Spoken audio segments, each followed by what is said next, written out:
Vamos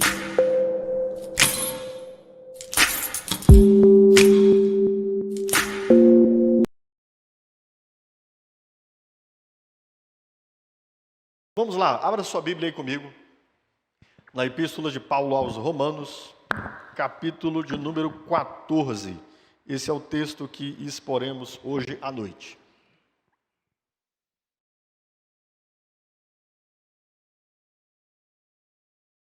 Epístola de Paulo aos Romanos, capítulo de número 14. Oraram por mim?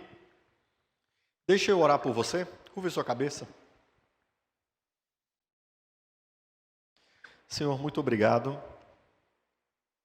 porque a Tua palavra nos tem alcançado. O Teu Evangelho nos revelou o que Cristo fez por nós. E nós ficamos boquiabertos diante da grandeza do sacrifício e do poder dessa salvação que revela a justiça de Deus para nós. Obrigado por isso. Obrigado porque também o Evangelho alcança todas as dimensões de nossas vidas, repercutindo sobre cada esfera de nossa atuação no dia a dia, sobre nossa atuação como pais, como trabalhadores, como cidadãos, como empresários, como homens de negócios, como servos. Teu Evangelho nos alcança em todas as esferas da nossa vida. Eu peço, alcança a minha vida, a vida dos teus filhos nessa noite, transformando-nos, ensinando-nos e permitindo que nossa conduta, Senhor, se alinhe à graça salvadora que nós encontramos no Evangelho. É o que eu te peço, em nome de Jesus. Amém. Bem, queridos, vamos lá. Sermão de número 74. Para você entender esse sermão aqui, você vai ter de ouvir todos os 73 sermões anteriores, tá? Não exatamente, né? Mas, obviamente, fica aqui o chamamento para que você vá lá, alcance. Se você perdeu alguns dos sermões, especialmente os sermões que vão do capítulo 1 até o capítulo 8, que temos aí, se não me engano, 60 sermões, cobrem esses 8 capítulos. Estes sermões especialmente expõem as camadas mais profundas e também fundamentais do Evangelho. Você precisa descobrir o que é o Evangelho, se você não descobriu o que é o Evangelho. O que o apóstolo Paulo está nos ensinando na Epístola aos Romanos é o que é o Evangelho em suas profundezas. E você precisa ouvir uma vez, 2 vezes, 3 vezes, cada sermão, a fim de que você possa aprofundar-se na compreensão do que é o Evangelho. Eu estudei a Epístola de Paulo aos Romanos, já havia lido ela algumas dezenas de vezes, mas a estudei de fato ali aos idos dos meus 18 anos de idade, na minha faculdade teológica. Isso já havia lido, e o estudo dela mudou radicalmente a minha fé, aprofundou radicalmente a minha compreensão daquilo que Cristo havia feito por mim, e obviamente, depois dos 18 anos, continuei, já não tenho mais 18 anos, não parece, irmãos? Tá? Mas já não tenho mais 18 anos, tá bom? Já são, então, eu diria, 22 anos estudando as Escrituras com dedicação, e a Epístola de Romanos eu passei dezenas de vezes, nesse período de lá para cá, retornando a estudá-la, né? Tanto indo às línguas originais, quanto lendo os antigos estudiosos, né? Como Calvino, enfim, e os mais recentes também, como John Stott, mas lendo diversas literaturas sobre a Epístola de Romanos. Ou seja, o que eu quero dizer sobre isso? Há muita coisa para você compreender do Evangelho, da graça de Deus aqui em Romanos, tá? E essa abordagem que nós fizemos através desses sermões, certamente há muita coisa que você vai ouvir o sermão uma vez, mas quando você ouvir 2 vezes, 3 vezes, você descobrirá ainda camadas que ficaram ocultas à sua percepção lá atrás, tá? Então fica esse chamamento aqui, para que você descubra mais do Evangelho. Retornando aí ao nosso canal lá no YouTube, nós temos essa série Transformados lá. Se não me engano, nós temos postados lá apenas 27 sermões, mas já estamos em vias, nossa mídia já está em vias de atualizar isso aí, tá bom? Eu acredito que em 2 meses teremos lá todos esses 70 e alguns sermões que estamos até aqui, tá? Bom, mas descobrimos que o coração da Epístola de Paulo aos Romanos é o Evangelho. E aqui, do capítulo 12 em diante, o que temos visto é como esse Evangelho afeta a minha vida, o meu dia a dia, a minha conduta. Como esse Evangelho afeta minhas relações de trabalho, de negócios, por exemplo, empréstimos, cidadania, enfim, é isso que estamos vendo, né? Semana passada, inclusive, vemos como o Evangelho afeta o modo como nós computamos a nossa vida. Nós agora vivemos de tal modo, não mais olhando para essa vida como se ela fosse tudo o que nos bastasse, mas sabendo que estamos muito pelo contrário, a um curto espaço de tempo para chegarmos à vida eterna. Há pouco tempo até que estejamos com Cristo. Nós que compreendemos o Evangelho, estamos vivendo mais perto de Cristo do que estávamos quando fizemos a nossa confissão. E semana passada o despertamento do Evangelho foi que agora resta pouco tempo. Tá? Isso que vimos semana passada. Bom, no capítulo 14 agora, entraremos num assunto bastante diferente, tá? O assunto do capítulo 14 olha o que estava acontecendo, e aqui eu preciso que você preste atenção, tá? Antes de nós lermos o trecho. O assunto do capítulo 14, Paulo está falando essas coisas à luz de um seguinte quadro. Qual era o quadro que estava vivendo a igreja em Roma para que Paulo tratasse desses assuntos? Diferente de nós, que somos todos brasileiros. Tem algum estrangeiro aqui, irmãos? Tem algum estrangeiro? Não, né? Ok. Diferente de nós, que somos todos brasileiros, que temos todos uma mesma cultura, que geralmente temos uma só cultura eclesiástica no Brasil, né? Uma cultura de ser igreja no Brasil, embora haja de igrejas diferentes, a cultura de ser igreja é a mesma, tá? Lá na igreja de Roma, você tem uma cidade que é a capital do império, tá bom? Roma era a capital do império. Ali na igreja, você tinha membros da igreja que eram judeus, que vieram do judaísmo, se converteram à fé cristã e ainda estavam muito apegados às suas tradições judaicas. E havia irmãos que se converteram à fé cristã e que não eram judeus, eles eram gentios, alguns cidadãos romanos, outros vieram de diversas partes do império para morar em Roma. Todo mundo quer ir para as capitais, né, buscando melhores condições de vida. Assim também era naquele tempo. Havia muitas pessoas que mudavam para Roma buscando melhor condição de vida. E lá na cidade de Roma, então, especialmente na igreja de Roma, nós tínhamos um público que estava dividido quanto à questão das tradições judaicas, tá? A igreja não sabia, a igreja gentílica, os gentios, ou seja, os não-judeus, os que não vieram do judaísmo e faziam parte da igreja de Roma, alguns deles não sabiam. Será que a gente deve guardar o sábado? Será que a gente pode comer carne de porco? Costelinha de porco? Linguicinha de porco? Quem não jantou já está dando água na boca, né? Será que a gente pode? Será que a gente deve se circuncidar? Porque os judeus que haviam se convertido, alguns deles já haviam compreendido como o evangelho afetava a relação deles com a tradição judaica. Tá? Mas alguns destes ainda não. Alguns destes ainda acreditavam que deviam guardar a tradição alimentar judaica, chamada dieta kasher. Essa dieta kasher, de não poder comer carne de porco, ou melhor, não poder comer carne de animais cujas patas fossem fendidas, mas não ruminassem, ou que ruminassem, mas não tivessem as patas fendidas.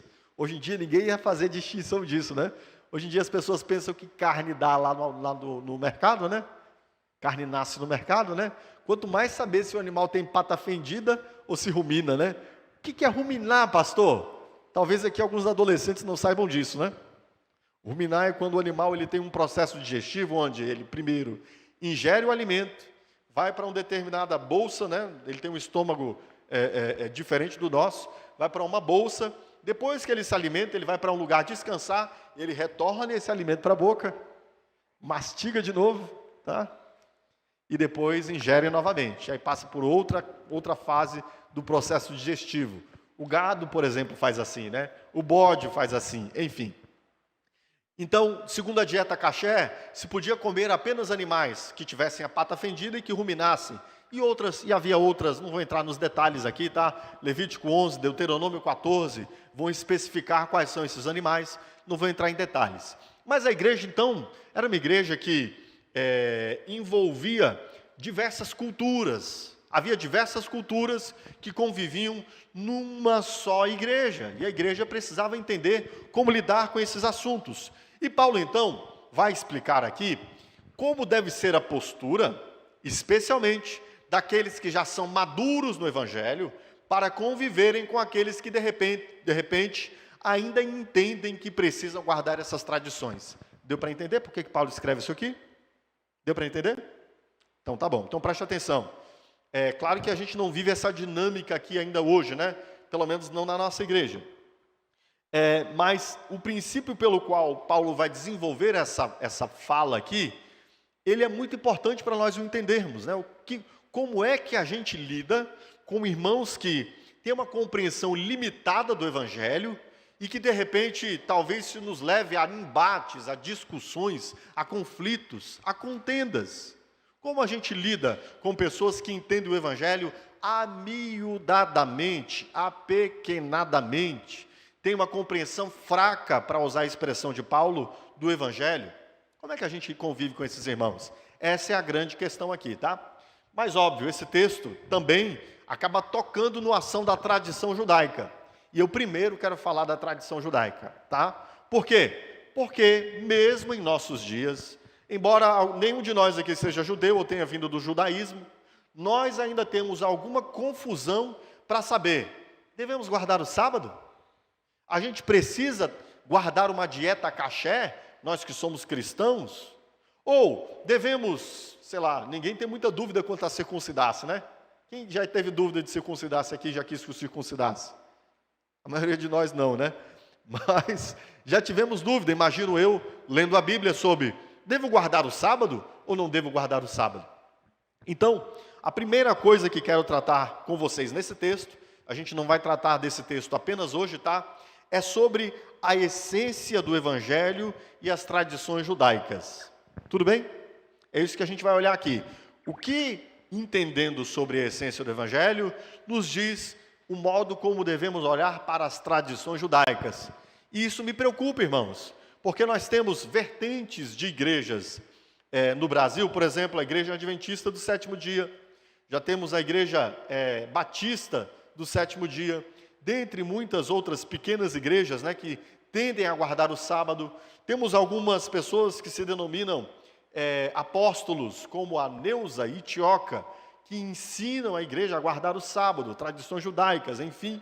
E isso me preocupa, porque uma compreensão errada do Evangelho pode fazer que nós também tenhamos práticas erradas da nossa fé. Por esse motivo, eu quero tratar neste texto aqui da essência do Evangelho e as tradições judaicas. Ok, irmãos?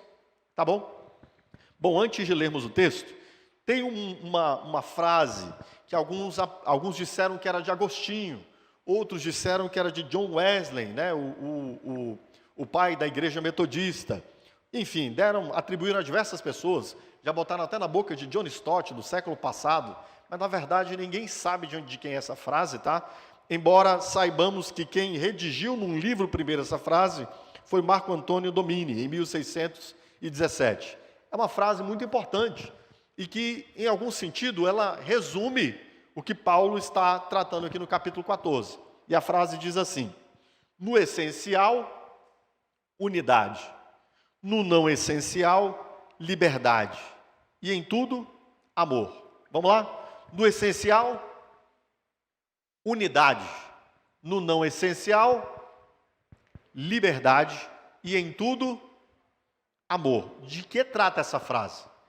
Essa frase trata do seguinte, essa expressão: naquilo da fé, que é o coração da fé, e que é inegociável, nós não negociaremos, e aqueles que quiserem caminhar conosco, devem estar em unidade nisso aqui, tá? Mas há coisas da fé que não são essenciais, são marginais. Nessas coisas que são marginais no sentido de que é bandido não, tá, irmão?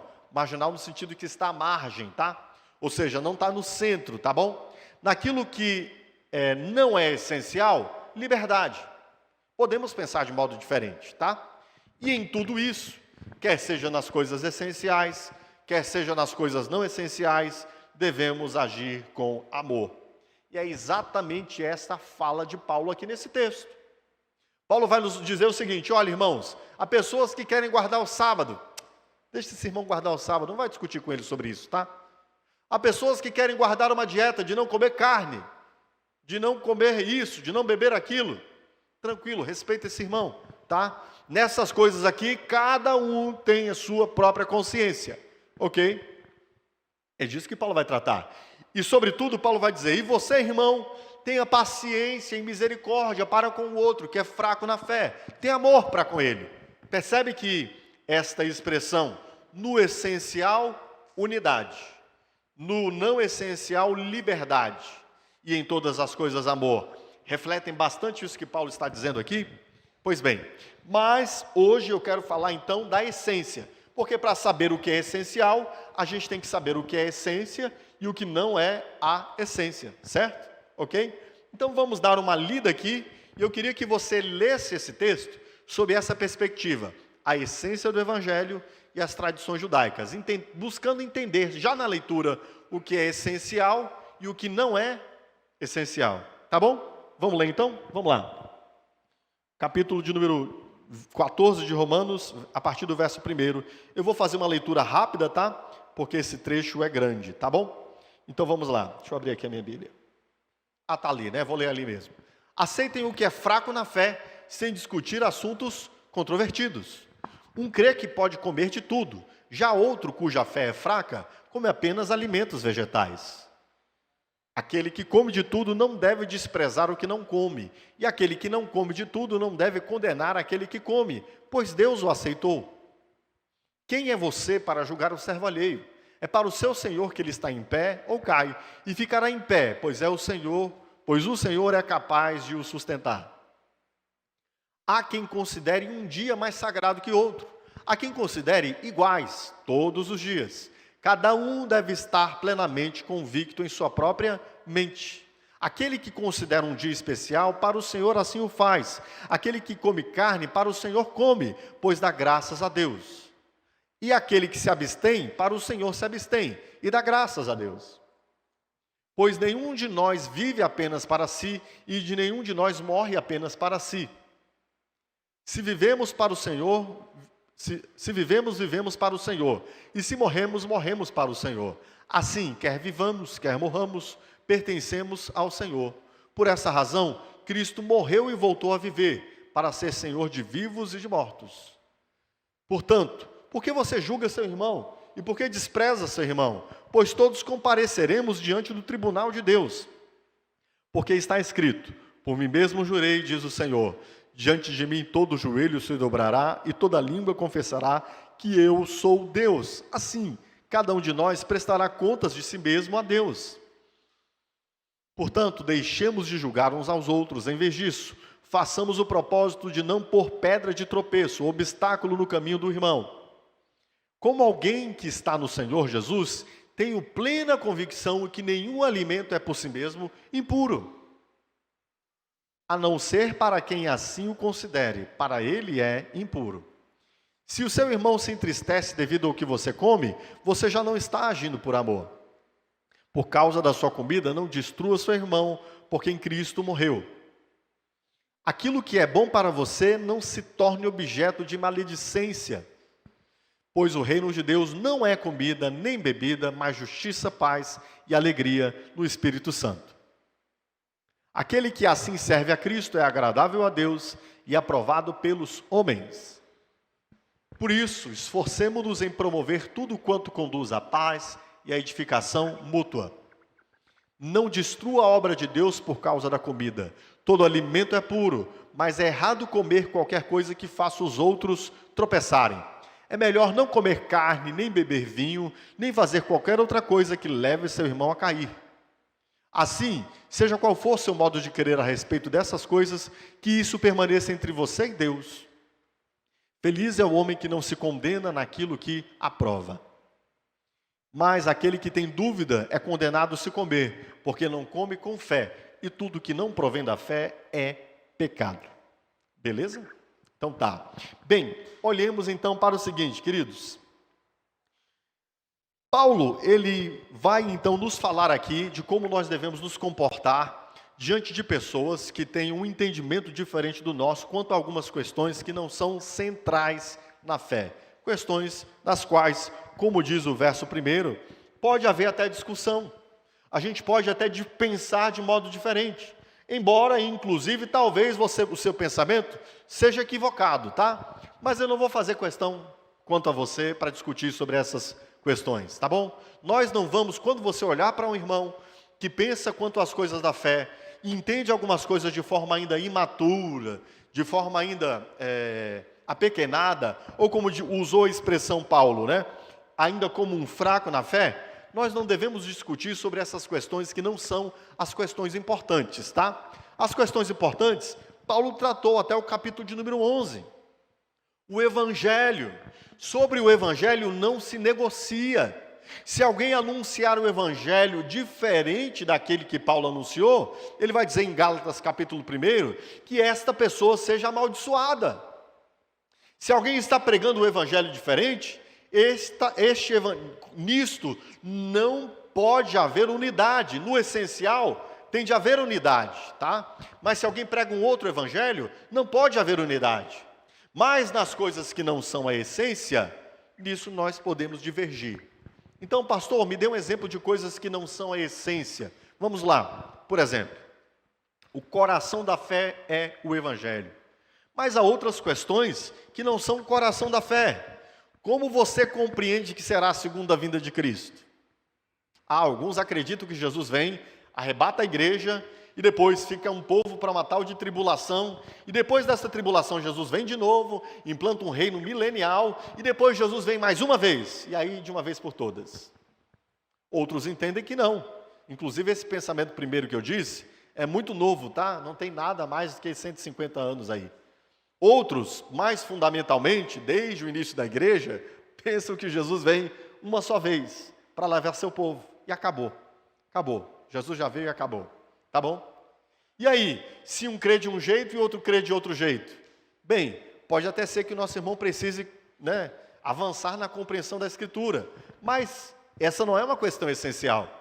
Vai fazer diferença em sua salvação, se você crê no que chamamos de pré-tribulação, arrebatamento pré-tribulação, ou se você crê que o arrebatamento será depois da tribulação, isso vai fazer diferença para a sua salvação?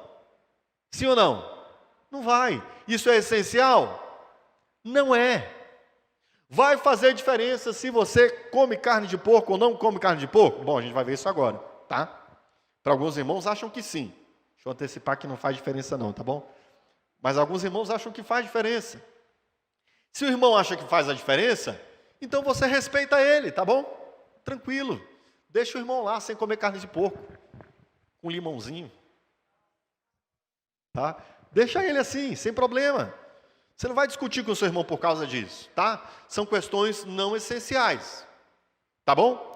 Existe uma verdade? Existe. Opa, peraí. Não estou dizendo que não existe uma verdade. Inclusive, por exemplo, escatológica. Como será a vinda de Cristo? Vai ser de um jeito só. Não vai ser de dois jeitos, entendeu? Não vai ser daquele jeito, com o arrebatamento antes da tribulação para quem crê assim, e com o arrebatamento depois da tribulação para quem crê assim. Não, vai ser de um jeito só. Mas se o irmão crê de um modo diferente, tranquilo, de boa, deixa o irmão crer assim. Se a gente tiver ocasião para discutir em amor e ensinar em amor, beleza. Mas se o irmão não quiser aprender, tranquilo, tá bom? Vai todo mundo para o mesmo céu. Não tem problema quanto a isso, tá? Antigamente, inclusive, tinha outras questões, Não pode jogar bola. Eu fiquei um tempo sem jogar bola, irmãos, no início da minha conversão. Porque a gente achava que era pecado. Entendeu? A gente achava que era pecado. Inclusive, teve um dia que eu joguei voleibol, como eu fiquei arrependido do pecado que eu cometi, Meu Deus. Pedi perdão à igreja à noite e tal. Você está rindo, mas passei por isso, tá? Costumes que às vezes a igreja vai criando e tal. Mas se o irmão tem a consciência, frágil por essas coisas, respeita o irmão que, não joga bola. Tranquilo, irmão, você não vai jogar bola, beleza. Eu respeito você, tá? Mas, obviamente, eu quero retornar aqui às questões judaicas para tentar entender o que é essencial. Porque, embora Paulo diga que nós devemos olhar para os nossos irmãos e respeitá-los, existe uma verdade aqui, tá bom? Devemos ou não devemos comer alimentos fora da dieta caché? Devemos ou não devemos guardar o sábado? Devemos ou não devemos nos circuncidar os homens? Cortar lá o prepúcio, Devemos ou não? Bom, vamos olhar para isso aqui então, porque Paulo vai nos dar alguns sinais do que é a essência do Evangelho e das tradições judaicas aqui, tá? Então vamos lá. Primeira coisa importante é que Paulo categoriza aqui pessoas fracas na fé e pessoas fortes na fé, tá? Ou seja, há alguém que Paulo vai dizer, gente, você que se entende por forte, segundo esse conceito, você entende assim, então você é alguém forte na fé, tá? Não quer dizer que tem uma fé melhor que o outro, não, tá bom? Quer dizer que tem uma compreensão mais madura do Evangelho. É essa a questão. Não quer dizer que um acredita que vai orar e vai cair fogo do céu agora e o outro não acredita. Não é sobre isso. Fraco na fé é quem tem uma compreensão limitada do Evangelho. E aí, nesse caso aqui, ainda guardava tradições judaicas, tá? E forte na fé é aquele que, mesmo sendo judeu, já tinha uma compreensão mais ampla do Evangelho. E Paulo vai se colocar nessa categoria, forte na fé. E então entendia que já não precisava mais guardar tradições judaicas. Vamos olhar? Observe aqui. Olha o que diz o verso de número 15, né? Verso 1. Não foi o texto lido, mas Paulo diz: nós que somos fortes na fé, devemos suportar os fracos na fé. Ou seja, Paulo se identifica como alguém forte na fé. E fracos na fé são outras pessoas, então, que têm uma compreensão mais limitada do Evangelho. Estamos juntos aqui? Tranquilo? Então tá, se existe um fraco e existe um forte, obviamente. O que nós queremos? Que os fortes se tornem fracos ou que os fracos se tornem fortes, irmãos? O que é o ideal para a igreja? Que os fracos se tornem fortes, que amadureçam na sua compreensão do Evangelho, tá? Sim, sempre nós teremos na igreja pessoas fracas na fé. E pode ser que em alguns aspectos eu seja fraco na fé. O Evangelho não tenha me feito dilatar e compreender algumas questões ainda, tá bom? Isso aqui não é Paulo não está usando essa expressão como uma forma de maltratar os irmãos, muito pelo contrário. É uma forma de nós entendermos que sim, existem níveis de compreensão do Evangelho na igreja, e esses níveis de compreensão do Evangelho farão que, ora, nós hajamos com uma certa imaturidade, tá?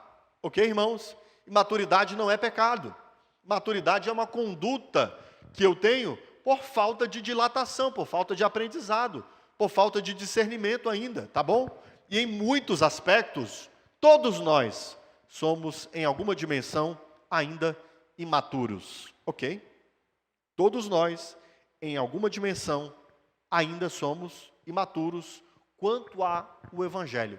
Dá para entender isso? Isso é verdade ou não é, irmãos? Tá? Há na igreja uma multiplicidade, digamos assim, de estágios da fé. Há irmãos na fase 1, na fase 2, na fase 3, na fase 4, irmãos na fase 1 zilhão, né?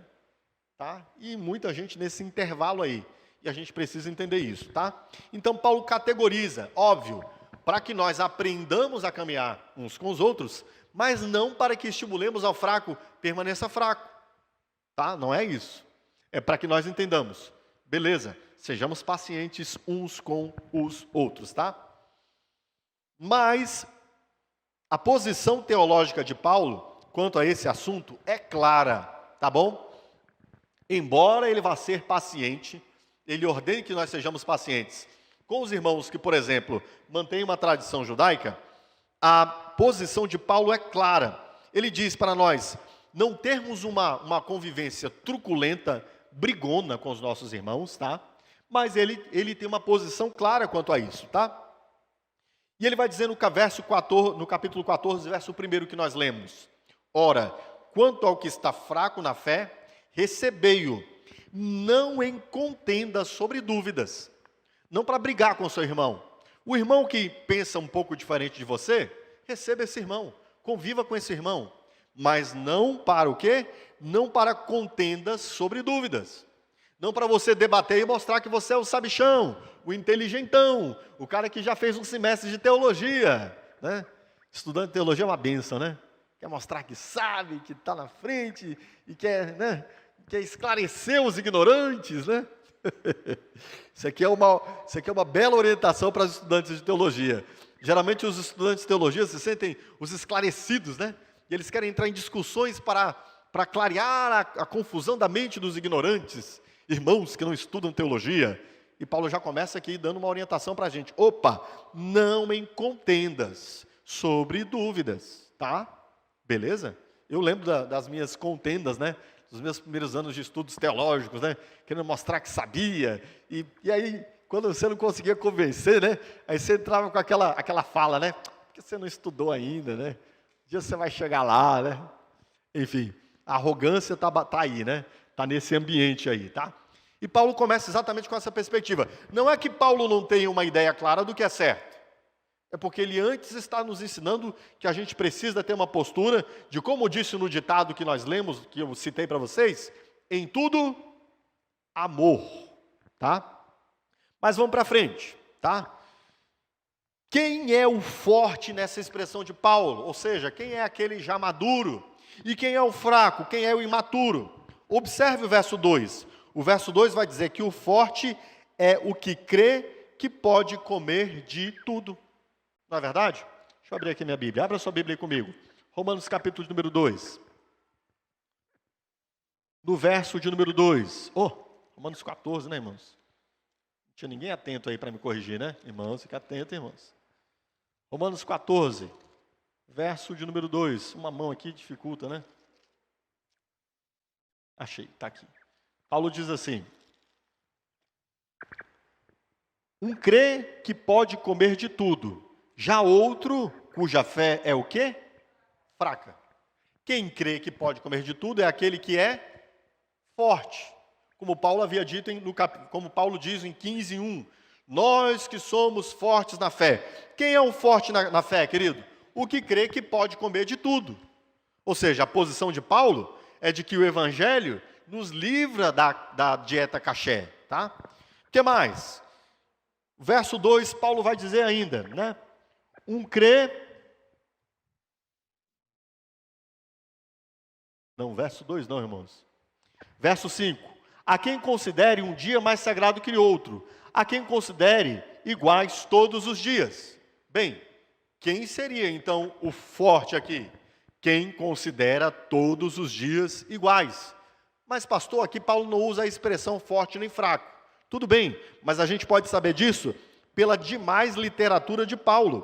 Por exemplo, lá em Colossenses capítulo 2, versos 16 e 17, Paulo vai dizer que a gente não deve ficar fazendo diferença entre dias e dias, entre sábados, dias de festas e luas novas, porque essas são sombras das coisas passadas. A realidade é Cristo. Ou seja, quem faz diferença entre dia e dia é fraco na fé.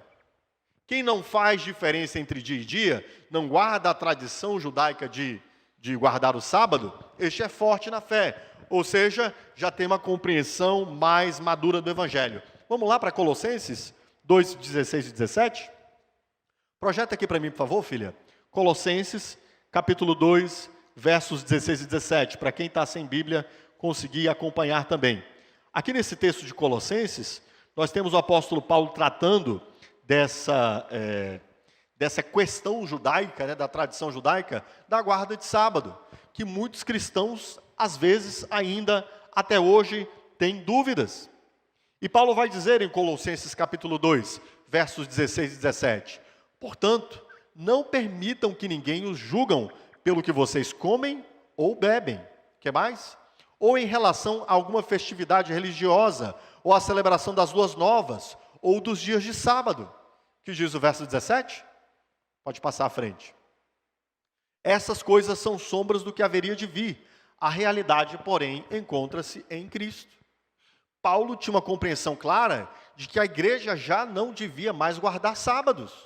E a igreja não devia se submeter ao julgamento de judeus que quisessem julgá-la por guardar o sábado, ou dia de festa, ou dia de lua nova. E Paulo vai dizer, estas coisas aqui, o que comer, o que beber, ou dias de festa, ou de sábado, ou de lua nova, são sombras das coisas que haviam de vir.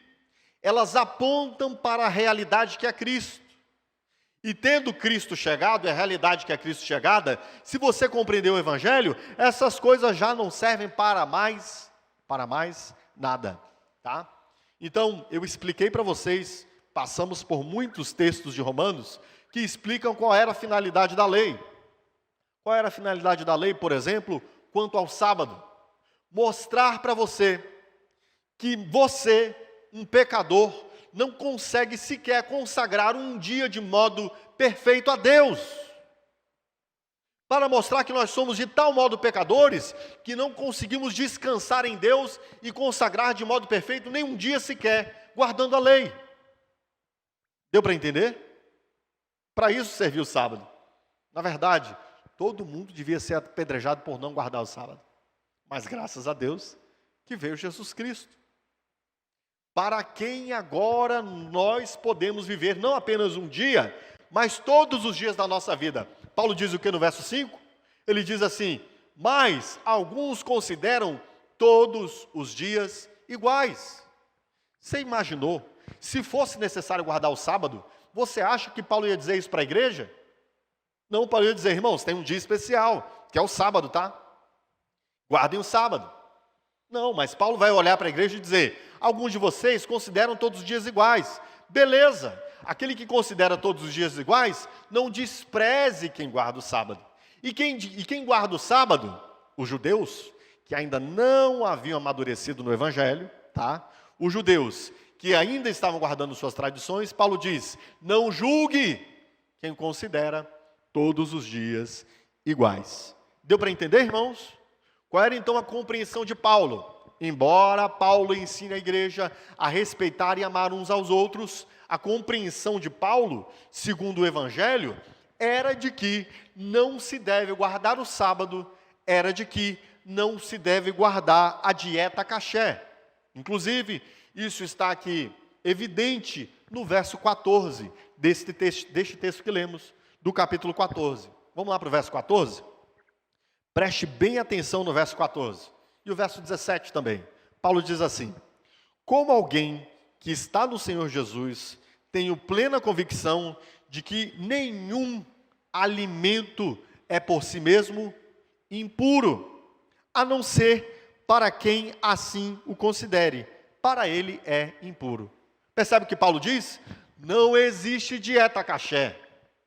Para eu que estou no Evangelho, que já compreendi o que Cristo fez, não interessa mais se tem pata fendida e não rumina, não interessa, é gostoso.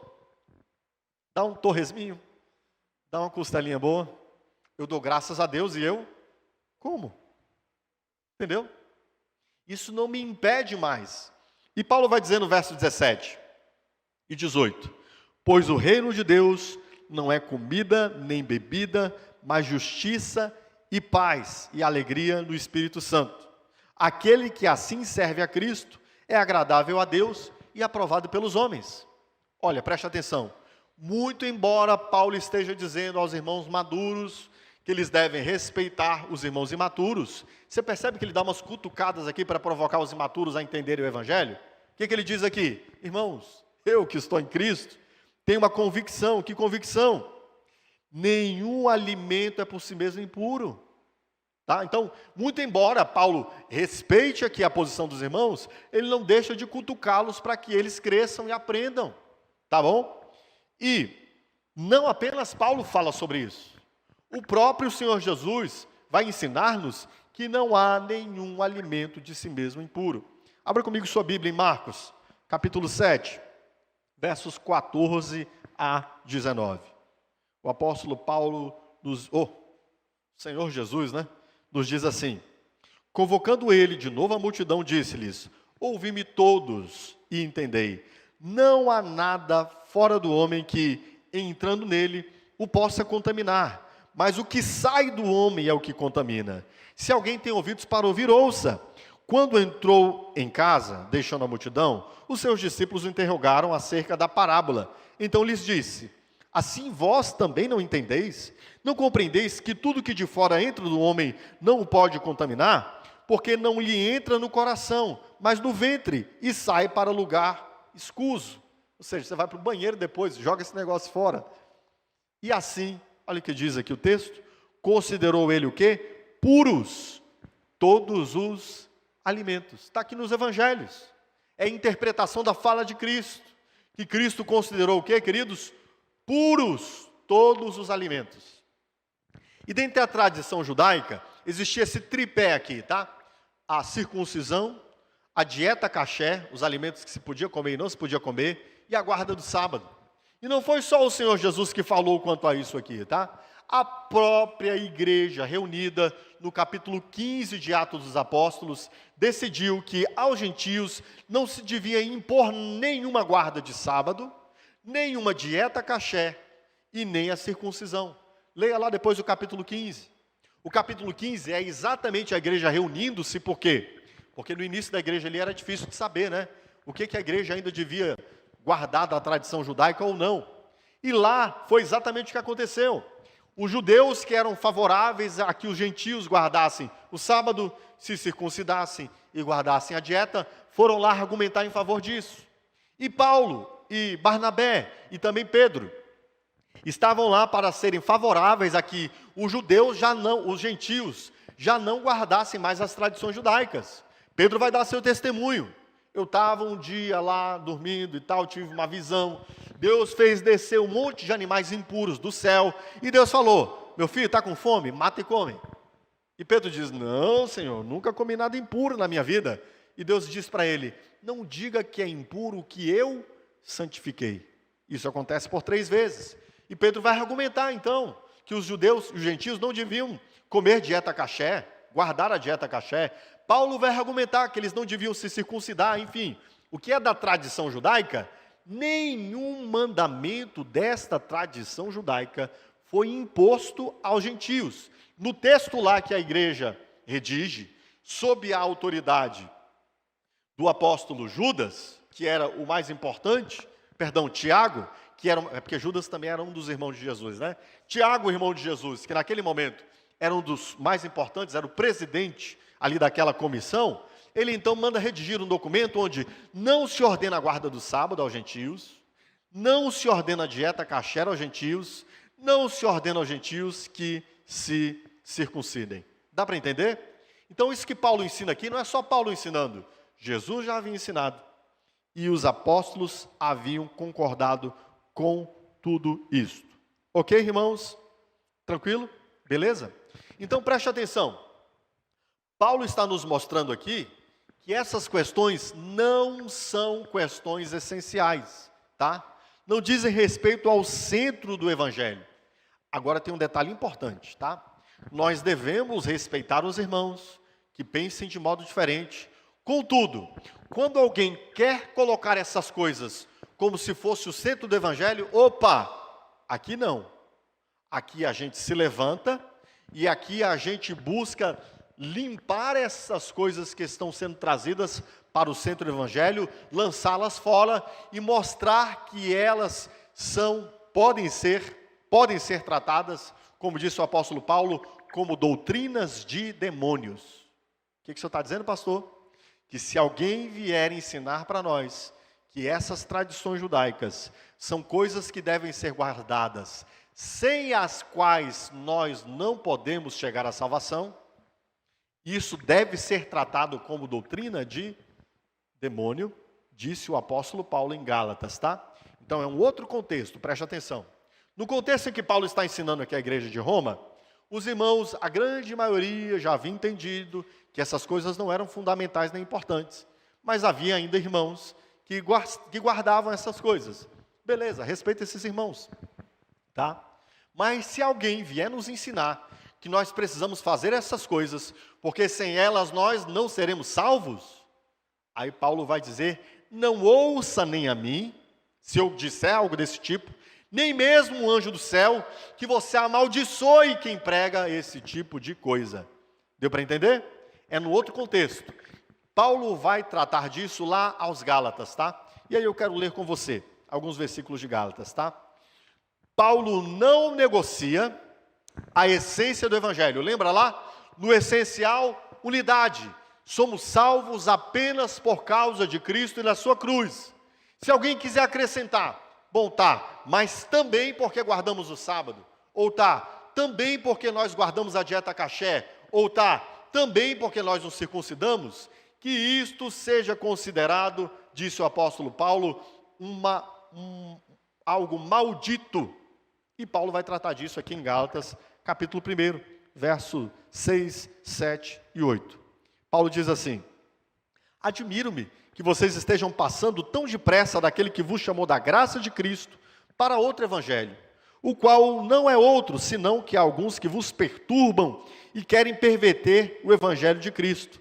Mas ainda que nós mesmos, ou um anjo vindo do céu, vos pregue um evangelho que vá além do que temos pregado, que seja amaldiçoado. Então preste atenção, não é que essas coisas são sem importância, tá? Se elas forem trazidas como se fosse o centro do evangelho, opa, nada pode ser acrescentado aqui. Lembra do evangelho? O que nós vimos do evangelho?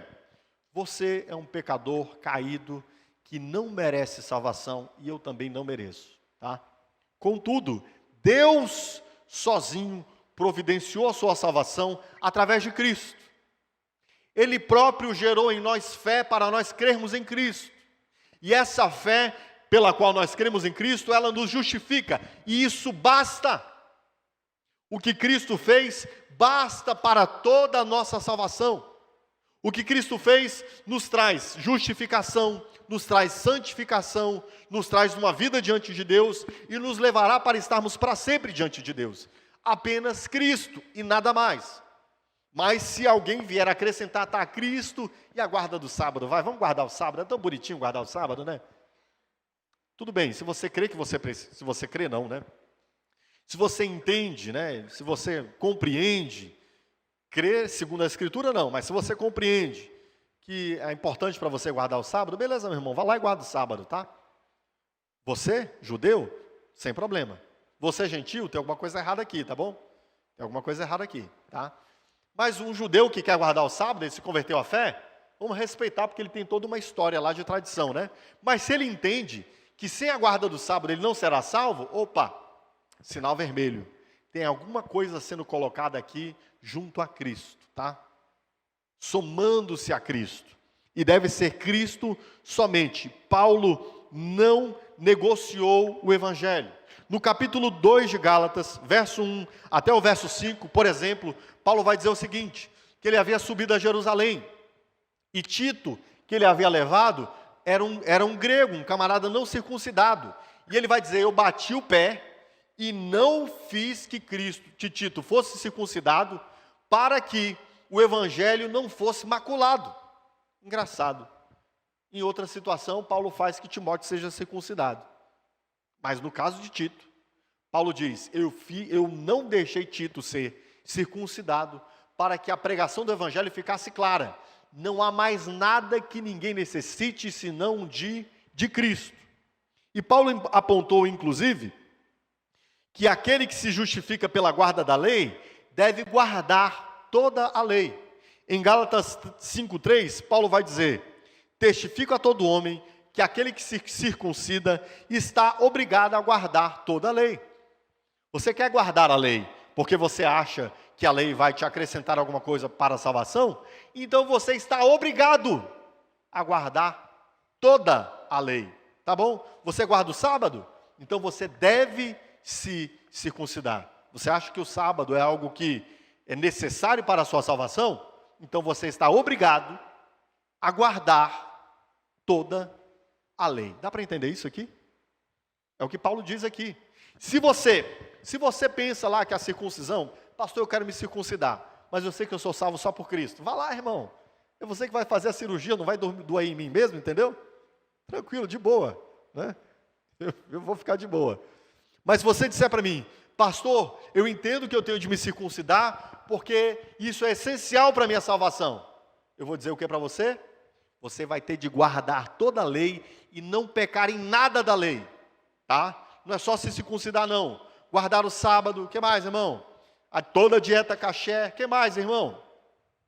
As festas judaicas, você vai ter de ir lá para o templo em Jerusalém, no dia do Yom Kippur, tá bom? O que mais, irmão? No dia da Páscoa, você vai ter de ir para Jerusalém, você vai ter que se tornar um judeu e guardar perfeitamente a lei. Mas deixa eu te antecipar, não há ninguém que guarde perfeitamente a lei. Tá bom? Ou seja, e Paulo vai ser mais radical ainda. Em Gálatas 5, verso 4, Paulo vai dizer que se alguém coloca qualquer coisa ao lado de Cristo, na verdade ele já está apartado de Cristo. Ele vai dizer, vocês que procuram ser justificados pela lei, separaram-se de Cristo e caíram da graça. Deu para entender aqui? Deu para entender isso aqui? Então, a essência do Evangelho, queridos, não permite que as tradições judaicas sejam colocadas no mesmo peso de igualdade daquilo que Cristo fez, tá? Você conhece um judeu que guarda o sábado e que é cristão e se converteu à fé? Beleza, respeita esse irmão, tá? Tem alguém que nasceu numa igreja lá que guardava o sábado e tal, e ele aprendeu e tem a consciência sensível de que tem que guardar o sábado até hoje? Tá, respeita esse irmão também. Você não vai discutir com ele, tá? Tranquilo? Você vai respeitar e amar esse irmão. Contudo, preste atenção. Se você for ensinado que a guarda do sábado, a circuncisão, a dieta caché estão na essência do Evangelho, Paulo vai dizer o quê? Separado está de Cristo, você que se justifica pela lei. Da graça você tem caído. O que te justifica? Não é apenas Cristo que ele fez na cruz, então você caiu da graça. Deu para entender isso aqui, irmãos?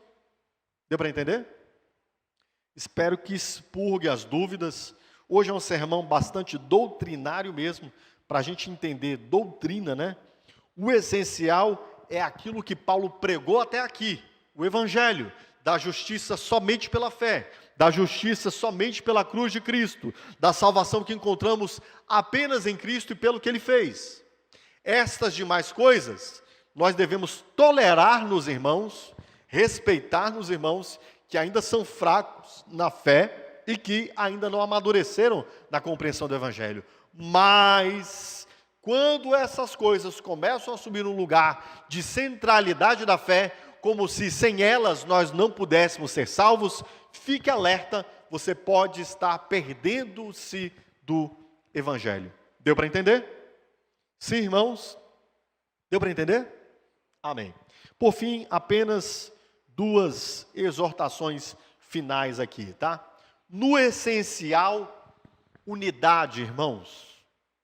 Nós não podemos negociar nada com o Evangelho, tá? No essencial, unidade. Nada se soma àquilo que Cristo fez. Ninguém será exaltado ao final dos tempos porque guardou o sábado, ou porque guardou a dieta caché, ou porque guardou as leis de Deus. Ninguém. Nós ouvimos apenas um canto na boca dos 24 anciãos, dos 4 seres viventes, da multidão de seres celestiais e de todos os seres viventes que há nos céus e na terra e embaixo da terra, em Apocalipse. O que eles cantam? Ah, vocês que guardaram o sábado, por isso vocês estão aqui. É isso que eles cantam? Não, não é isso que eles cantam. Eles cantam ao Cordeiro que foi morto e venceu, porque com seu sangue ele comprou para Deus, homem de todo o povo, tribo, língua, raça e nação, e para Deus os fez reis e sacerdotes. Entende isso? Ninguém será louvado no céu por guardar o sábado, ninguém deixará de entrar no céu porque não guarda o sábado. Você acha que a Escritura nos enganaria, dando mandamentos lá à igreja gentílica, sem ordenar a igreja que guardasse o sábado? Você acha que Paulo se perderia, dizendo que tanto faz haverem pessoas que considerem todos os dias iguais? É claro que não. Essa questão é mais que pacificada no Novo Testamento, e eu nem vou entrar em muitos outros textos que tratam dela, mas eu espero que isso seja bastante. No essencial, não se pode acrescentar nada. Eu sou um irmão de fé, de irmãos adventistas do sétimo dia, ou de irmãos da igreja sabatista, né, batista do sétimo dia, que entendam que só por Cristo a salvação e que entendam que outros cristãos que não guardam o sábado irão para o céu. Eu estou junto com esses irmãos, cremos em Cristo. Ainda que eles guardem o sábado, tá? Beleza? Respeito eles, tá bom? Mas se algum desses irmãos entendem ou creem que é necessário guardar o sábado para a salvação, eu digo para eles o seguinte, Gálatas 5:4, separados estão de Cristo vocês que se justificam pela lei, vocês estão caindo da graça, arrependam-se enquanto há tempo. Dá para entender isso aqui? Beleza? Tá. Então, no essencial, tem de haver unidade. Não dá para negociar isso aqui. Tá bom? Ainda assim, devemos ser pacientes com os irmãos que guardem tais mandamentos como se fossem essenciais à fé. tá? Nós vamos tratar mais disso semana que vem. Mas há pessoas que tratam desse modo? Meus irmãos, nós não vamos discutir sobre isso, tá? O princípio que Paulo nos ensina aqui é a nós entendermos que há pessoas que entendem diferente da gente. Sermos pacientes com elas, tá bom? Olha o que Paulo diz em 14:1. O que ele diz lá? Não para contendas, aceitem o que é fraco na fé, não para contendas sobre questões, tá bom? Dá para conversar? A pessoa quer te ouvir? Há um ambiente de amor para conversar sobre esse assunto? Para abrir a escritura e pensar no assunto? Beleza, converse. Mas você vai discutir? Não discuta. Tranquilo? Não discuta, tá? E por fim, nunca negocie o essencial. Seja tolerante nas demais coisas e ame em tudo. Amém? Espero que tenha tirado ali alguma dúvida, algum comichão, porque eu sei que esses assuntos, né, sempre ficam ali rondando a cabecinha. Quando nós temos familiares, né, de igrejas que guardam sábado, geralmente novos convertidos são facilmente assediados por pessoas que guardam sábado, né, para ensinar, agora que você se converteu, você vai ter que aprender a guardar a lei de Deus, inclusive o sábado, inclusive não comer isso, não beber aquilo. Semana que vem eu vou ampliar um pouco mais, até para entrar no assunto. E aí, pastor, pode beber um vinho? Como é que é esse negócio aí, pastor? Semana que vem a gente dá uma ampliada nesse assunto, tá? Hoje eu queria ficar com a tradição judaica. Beleza, irmãos? Tranquilo? Vamos dar graças a Deus, então? Vamos lá, curve sua cabeça. Senhor, muito obrigado, porque não nos falta nada em Tua palavra que necessitemos para sermos bem instruídos em toda a verdade. O Senhor nos ensina com clareza e a Tua palavra é luz ao meio-dia que dissipa as nossas dúvidas e nos ajuda a vivermos o Evangelho de um modo que glorifique o Teu nome. Quanto a este assunto que ouvimos hoje, Senhor, muito obrigado, porque nós compreendemos que estas coisas eram sombras que apontavam para Cristo, que é a realidade perfeita. Nós descobrimos em Cristo que não há alimento impuro. Os homens eram impuros por causa de seus pecados, mas o Senhor nos santificou em Cristo Jesus, e aquilo que antes era impuro e que tornava impuro qualquer coisa que tocasse, agora se reverteu.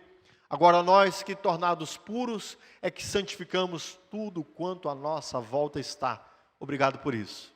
Obrigado porque para nós todos os dias hoje são sábados de descanso em Ti, onde nós descansamos das nossas obras e confiamos naquilo que o Senhor fez. Todos os dias são santos, porque todos os dias vivemos diante do Senhor. E obrigado porque eu também já não preciso mais me circuncidar, Senhor. Que alívio, isso é muito bom. Te dou graças por isso. Eu peço que a Tua igreja possa aprender a viver em unidade, Senhor, mesmo quando houver irmãos que pensem de modo diferente. Nos dá paciência uns para com os outros, mas também nos ajuda, eu te peço, a amadurecermos do Evangelho, para que o Teu nome seja glorificado pela nossa vida, em nome de Jesus. Amém? Aplauda o Senhor, querido. Deus te abençoe.